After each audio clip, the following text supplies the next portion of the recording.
Uncle Willie in the Soup Kitchen. Talk to me, by says Diane Uncle Willie when he DeSalvo picks me Ryan. up from school. I go down the steps like a house on fire. Race you to the corner, I yell without stopping. Uncle Willie pretends to wobble on his string bean legs. He makes me laugh so hard that he gets to the corner before I do. While Mom's at work, Uncle Willie's job is to keep an eye on me. This is fine with me, and it's just fine with Uncle Willie. But during the day, while I'm at school, my Uncle Willie has another job.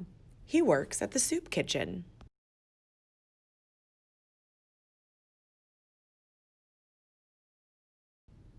We fed a lot of people today, says Uncle Willie. Spaghetti and meatballs. Good thing the bakery truck stopped by to give us extra bread. Uncle Willie checks his pocket and sprinkles crumbs onto the sidewalk. I check my pocket too and pull out my paper telescope. Why do you work there anyway? I ask, eyeballing Uncle Willie. It's important, Uncle Willie tells me. Sometimes people need help. Way up the block, I hear the can man's clangety cart, piled high with empty cans he finds in our neighborhood. My mom says he cashes them in for money at the supermarket. Whenever I see the can man, he is pushing his shopping cart in the street. Today he's on the sidewalk, though, moving his clangety cart right towards us. Let's go, I whisper to Uncle Willie, but I think he doesn't hear me. How's business, Frank? Uncle Willie hollers. One more block and I'm done for the day, the can man hollers back. Uncle Willie picks up an empty can and tosses it into the cart. 2 points for the basket, the can man says. Then he hunches back over his cart to give it one long push. I listen to the sound of those rattly wheels, clangety bump, until they are far, far away. Since when do you know that can man? I ask Uncle Willie. Since Frank came to eat at the soup kitchen, he says. But why doesn't Frank eat at his own house? I ask. Doesn't he have a place to live? Uncle Willie takes my hand and rocks it high and low.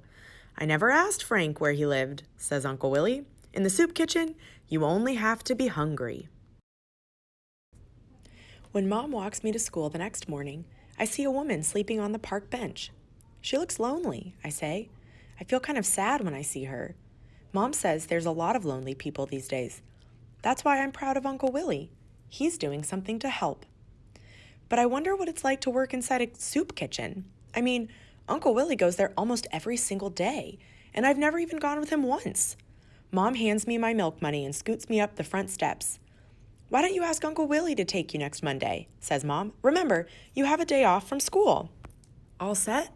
Asks Uncle Willie, bright and early Monday morning. All set, I say. I check my pocket and pull out my telescope. Uncle Willie grabs his cap and stuffs his pockets with bread. Mom kisses me goodbye and tells us both to keep out of trouble. The soup kitchen is not too far from where I live, but it feels like a very long way. We pass my school. We pass the supermarket, the drugstore, the bakery, and the laundry. When we get to Mr. Anthony's meat market, I am dragging my feet. Let's stop and see if Mr. Anthony has anything for us today, says Uncle Willie. Mr. Anthony's door has a little bell on top that rings whenever it opens. Hello already, Uncle Willie hollers. Hello yourself, Mr. Anthony says. Have I got something special for you?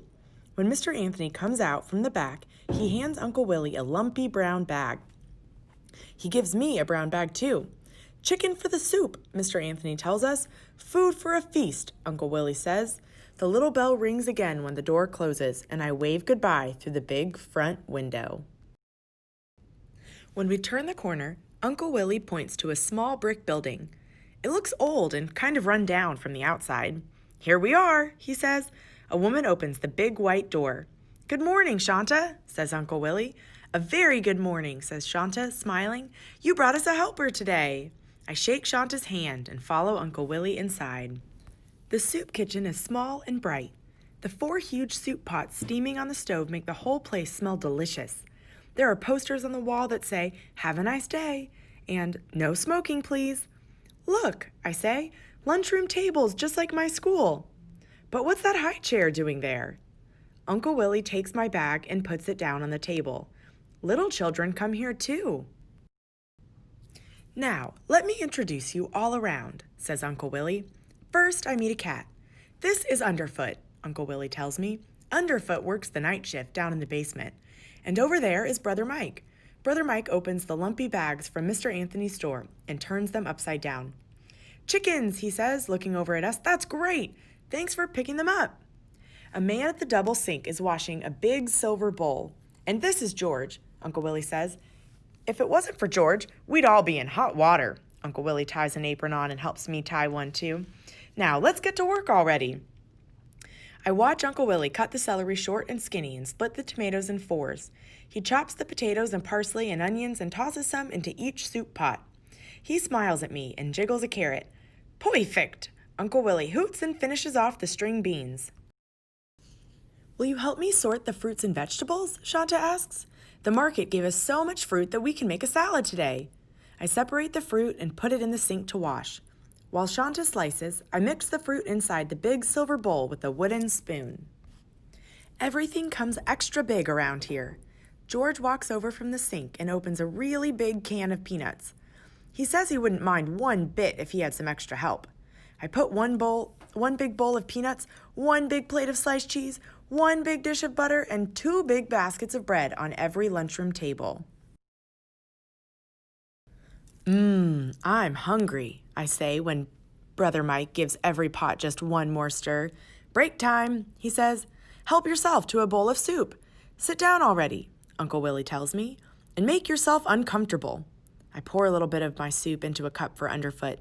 "Chicken and vegetable soup," I say, "my favorite." I look around at all the empty chairs. "But what if there's not enough soup?" I ask. Uncle Willie waves his hands. "It's just like magic," he tells me. "There's always a little bit more." He pulls something out of his pocket. "This little clicker will count how many people come here today, so then we can make enough food for tomorrow." When I'm finished eating, I peek outside and see a long line of people from the soup kitchen door to the corner. "I used to be out there on those lines," says George, "but now I'm in here helping." I stare out the window and reach for Uncle Willie. "Are all those people homeless?" I whisper. "Is George homeless too?" Uncle Willie leans a little closer and says, "George rents a room in a building nearby, but some of the people have no place to live. If they're here, they're hungry, and we're here to help fill up the bowls." Brother Mike ladles the steaming soup into the bowls and places one on every tray. Shanta dishes out the fruit cups and puts them next to the bowls. When the first trays are ready with soup and fruit, Uncle Willie yells out, "Lunchtime!" We let the big white door swing open, and the first few people rush in at once. "The soup is nice and hot right from the pot," hollers Uncle Willie. He says hello to just about everybody who comes in. "And how are you, Double Jim?" asks Uncle Willie. Double Jim points to his belly and laughs. "I'm twice as hungry and 2 times as big," he says. There are so many people pushing in at once that I can't see inside anymore. Some of the guests try to shake my hand, but I stand stiffly against the door. "He's got a day off from school," announces Uncle Willie, keeping his hand on my shoulder, "so he came by to see where I work." "There's Frank, the can man," I whisper. "Hello there, Frank," says Uncle Willie, showing him the boxes of fruits and vegetables. "Help yourself. We have extra today." In no time, the soup kitchen is full. Shanta fills up the fruit cups one after the other while Brother Mike fills up the bowls. All of a sudden, it sounds to me as if everyone's talking at once. People go up to the counter and say, "This soup is great. Can I have seconds?" "You gave her more chicken than you gave me." "But I was first in line." "We need more bread on our table, please." "We want more butter on ours. More cheese on ours." I watch the guests go in and out, first hungry, then full. First hungry, then full. "Come on in," calls Uncle Willie.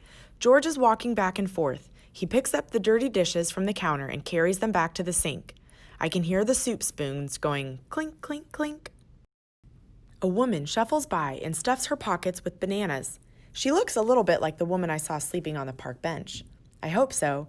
I hope she comes to eat at the soup kitchen. It's not so lonely here. Before I know it, the line outside the soup kitchen is gone, and so is all the fruit inside Shanta's silver bowl. A few of the guests stay to help us all clean up. I hold the dustpan steady while Double Jim sweeps a pile for me to scoop. When Uncle Willie and I are ready to leave, we shake hands with all the helpers. Brother Mike pushes open the big front door. "Come again any time," he says. "We can always use the extra help."